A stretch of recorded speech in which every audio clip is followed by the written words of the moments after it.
designing biological complexity. A lot of biologists, one of them is Francis Collins, became a Christian after running the genome project in the United States. The guy is going to win the Nobel Prize. Maybe not this year, next year, but the guy, he was the director of the genome project in the United States Institute. They discovered DNA and what parts of DNA are responsible for diseases. These guys are top-notch researchers. This is like right now happening. He wrote the book, The Fingerprints of God. When he looked at the complexity of human life, when he looked at the DNA, he said, this is God. I mean, this is it. I give up. Existence of morality and moral conscience. Again, that's the argument for intelligent design. Evolution does not have anything to say with morality. It can. Intelligent design? Yeah, of course. In fact, that's one of the things we distinguish ourselves. Humans are so distinct from any other species, is that we have morality. We know what's wrong and what's right. So this is evolution versus creationism. Okay? That's the biggest stone. Now, we don't have much time. I want to leave some time for questions.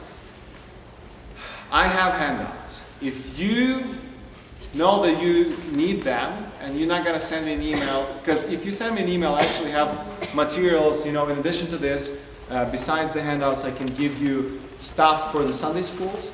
There is apologetics for the Sunday school kids.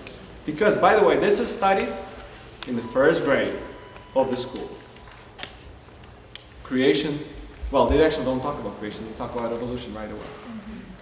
And if you have children learning this, and you don't talk about them, about what's wrong with this and what's right with this, they're just going to believe it.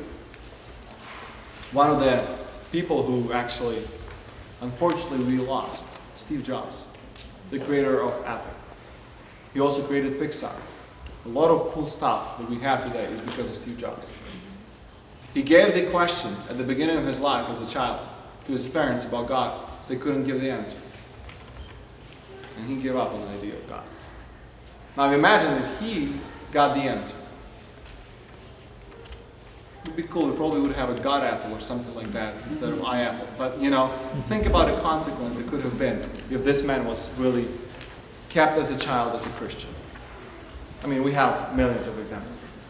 And that's why it's so important. I'm going to send you this. My email is written in this ugly writing here. It's going to be R-S-H-E. These are all lowercase. This is uppercase, but it should be in lowercase. Mine can be Šeremeta.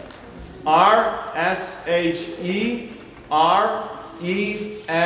This is my Šeremeta. Cut basically without T-A. Šeremeta, and здесь просто R. Это мое имя, Роман. ršeremeta@gmail.com.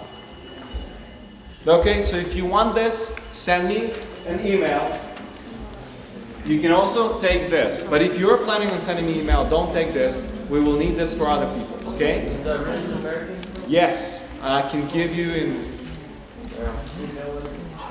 in Russian some of the stuff, not this specifically, but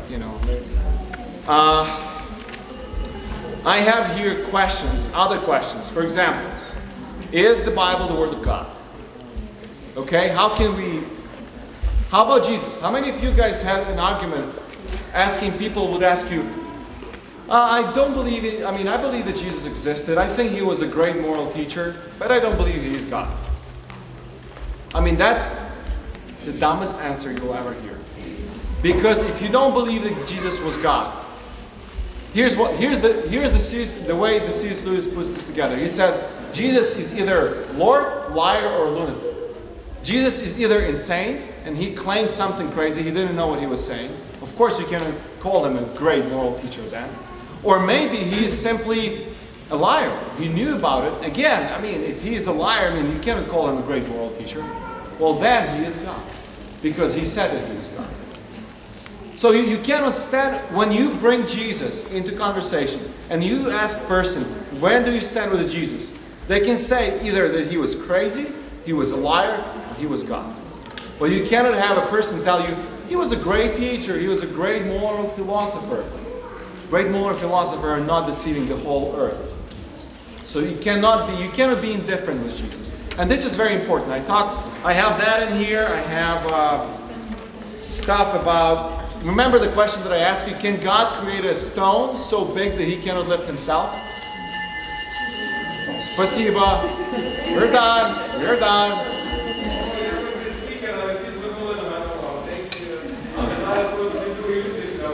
Okay. God bless you guys. Email.